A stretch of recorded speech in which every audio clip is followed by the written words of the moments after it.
दोस्तों, वैसे तो आज आने का मेरा प्रोग्राम नहीं था क्योंकि मेरी तबीयत थोड़ी ठीक नहीं थी। गला भी बैठा हुआ है। आज जो ख़ास बात तो हम करने आए हैं, देश आज़ाद हुआ 1947 में और तब से लेकर और 2014 तक सरकारें आई गईं, लेकिन किसी भी सरकार ने जो आज हो रहा है उस तरीके का कोई काम नहीं किया। 2014 में हमारे वर्तमान प्रधानमंत्री जी चुनाव लड़ने के लिए आए और उन्होंने लोगों से वादा किया कि अगर काला धन यहाँ पर देश में आ जाएगा तो 15-15 लाख रुपए लोगों के खाते के अंदर वैसे ही आ जाएंगे। बिल्कुल झूठा वादा किया उन्होंने। इसी प्रकार से उन्होंने लोगों को कहा कि अच्छे दिन आने वाले हैं। वो अच्छे दिन आज तक लोग बाग देख रहे हैं कि वो कहाँ हैं, किस तरफ से आएंगे। उसके बाद उन्होंने कहा कि देश के अंदर जो डीजल पेट्रोल बिक रहा है वो हम उसके भाव बहुत नीचे ले आएंगे, और हुआ उसका उल्टा। आज डीजल पेट्रोल के भाव जो हैं 100 से भी ऊपर हैं और उस समय 60-65 के आसपास थे। इसी प्रकार से उन्होंने जो जो बातें कही वो सब उसका उल्टा हुआ। लेकिन सबसे बुरी बात ये हुई, उन्होंने कहा कि हर साल मैं 2 करोड़ रोजगार दूंगा। 2 करोड़ छोड़िए, 2 लाख तक भी नहीं दे पाए वो हर साल में।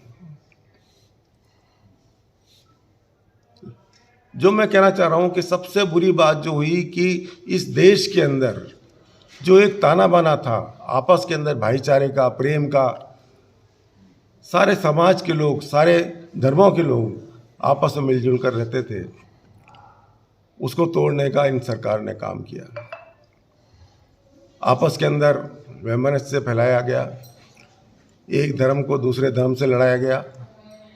ये सारी चीज़ें इस देश के अंदर हुई। और इसके अतिरिक्त लोगों को बोलने की आज़ादी भी छीन ली गई। यहाँ तक देखिए कि आप लोगों को, जो आपका समाज है, जो आप लोग काम करते हैं, पत्रकार, मीडिया को कहा जाता है कि देश का एक चौथा स्तंभ है। लेकिन चौथा स्तंभ के साथ भी ये हुआ कि जिसने भी उनसे सवाल पूछे या कोई सच्चाई दिखाई तो जेलों में बंद कर दिया गया। अत्याचार हुए, ईडी को उन्होंने उनके पीछे लगा दिया। और ये देखिए कि जितनी भी संस्थाएं हैं संवैधानिक, उन संवैधानिक संस्थाओं का जिस प्रकार से दुरुपयोग हुआ, वो मैं समझता हूं कि दुनिया के इतिहास में ऐसा दुरुपयोग कभी नहीं हुआ होगा।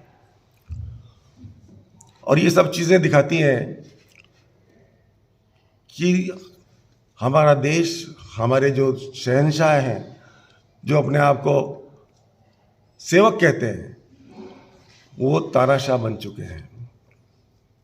शुरू से उन्होंने इस प्रकार का कार्य शुरू किया कि धीरे धीरे करके हर संस्था को उन्होंने ख़त्म किया, जो संवैधानिक संस्थाएं थीं। मीडिया को ख़त्म किया। मीडिया को उन्होंने किसी को डराया, किसी को धमकाया, किसी को खरीदा। सब तरह के हथकंडे अपनाकर उन्होंने सिर्फ और सिर्फ अपनी सरकार बनाने के ऊपर ध्यान दिया। और अब तो ये हालत हो गई है कि हमारे देश के विरोधियों के आज की तारीख में सबसे बड़े नेता जो हैं राहुल गांधी जी ने क्या बुरा काम किया। उन्होंने देश को जोड़ने के लिए पदयात्रा निकाली। 3,500 किलोमीटर वो पैदल चले, लाखों लोग उनके पीछे चले, किसी ने उनको बुलाया नहीं। लेकिन जिस कॉज के लिए उन्होंने पैदल चले, वो कॉज ऐसा था, आपस में भाई को भाई से जोड़ना, देश को जोड़ने की बात उन्होंने करी। देश के अंदर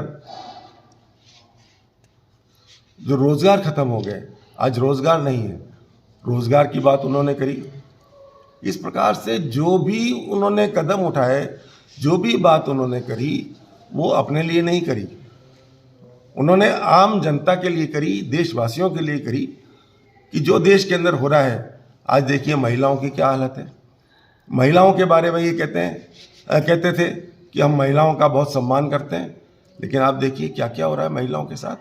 इन्हीं के लोग बलात्कार पकड़े जाते हैं और दूसरे दिन ही छूट जाते हैं, और जब छूट के आते हैं तो इनके लोग उनको माला पहनाते हैं। इस देश में क्या हो रहा है ये? इन सब चीज़ों को देखते हुए राहुल जी ने, जब संसद में उनको बोलने नहीं दिया जाता, संसद में बोलते हैं, आज अडानी की बात आती है, सारा अधिकार, सारा पैसा देश का अडानी को दिया जा रहा है। एयरपोर्ट उनको बेच दिए, हवाई आपके पोर्ट उनको बेच दिए, बंदरगाह। इसी प्रकार से और जो भी चीज़ें हैं वो सब एक व्यक्ति को दिए जा रहे हैं। ही नहीं जा रहे, बल्कि उनके लिए रूल्स बदले जा रहे हैं। एयरपोर्ट उनको देने के लिए 60 एयरपोर्ट एक साथ दिए उनको, और उसके लिए उनको रूल्स बदल दिए। तो ये सारी चीज़ें हो रही हैं, और उस चीज़ को बोलने के लिए हमारे नेता राहुल जी असेंबली में, पार्लियामेंट में बोलते हैं तो उनको बोलने नहीं दिया जाता, उनके शब्दों को उसमें से निकाल दिया जाता है। ये क्या हो रहा है इस देश के अंदर? ये सब चीज़ें उसी ओर जा रही हैं कि आज देश के अंदर अघोषित आपातकाल लग चुका है। मोदी जी जो हैं वो डिक्टेटर बन चुके हैं, और आप देखिए कि कोई बोल ही नहीं सकता, चाहे कुछ भी हो जाए। तो ये सब देखते हुए आपने देखा कि राहुल गांधी को 5-5 घंटे तक ईडी बैठा के रखती है, क्या निकला? आज तक कुछ नहीं निकला। लेकिन सिर्फ और सिर्फ उनको परेशान करना, उसके बाद उनको अभी कहीं भी निकलने नहीं दिया जा रहा, जहाँ जाते हैं रोक लग जाती है। हमारी सरकार, ये अपोजिशन पार्टियाँ अगर सत्याग्रह करना चाहती हैं महात्मा गांधी जी के चरणों में बैठ के, तो वो नहीं करने दिया जाता। इससे ज़्यादा इस देश के अंदर क्या होगा? और इस पूरा दुनिया जो है ये सब देख रही है, और कहा जाता है कि राहुल जी ने जाके बाहर देश का नाम खराब किया। देश का नाम तो जिन्होंने खराब किया वो सब देख रहे हैं। हम उसका जो शब्द उन्होंने जाकर, हमारे मोदी जी ने दूसरे देशों के अंदर बोले हैं, वो शब्द शायद हम बोल भी नहीं सकते। इतना मतलब सब कुछ हो रहा है। ये सब कुछ होते हुए, और आज फिर भी ये कहते हैं कि ये अपना भ्रष्टाचारी सारे इकट्ठे हो गए। अरे भ्रष्टाचारी काय के इकट्ठे हो गए? भ्रष्टाचारी तो इन्होंने कहा था हमारे को कि जितने भी हमारे खिलाफ जो केसेस लगाए थे, आज तक उसके अंदर कोई एक भी साबित कर पाए, किसी को दिखा पाई है? 2G 3G क्या क्या इन्होंने वो नाटक किए थे उस टाइम पर, लेकिन आज तक कोई भी नहीं पकड़ पाई है, ना उसके अंदर कोई चीज़ निकली है। लेकिन इनका तो बिल्कुल सामने दिख रहा है। जो इनकी कंपनियां हैं, जो उसमें ये राहुल जी पूछ रहे हैं कि 20,000 करोड़ रुपया किसका है, ये बताइए, लेकिन ये बता नहीं पा रहे हैं। अडानी का नाम लेते नहीं है। चाइना हमारे अंदर घुस के आके बैठ गया है, तो ये कहते हैं कि ना कोई घुसा है ना घुसाया है। इस प्रकार से ये देश जो है गर्त में जाने की ओर हो रहा है, और ये सारी चीज़ें आज इस देश के अंदर हो रही हैं। राहुल जी को जिस प्रकार से प्रताड़ित किया जा रहा है, लेकिन आम जनता अब सब समझ चुकी है, सब देख चुकी है। सारे अपोजिशन पार्टियां अब यूनाइटेड हैं।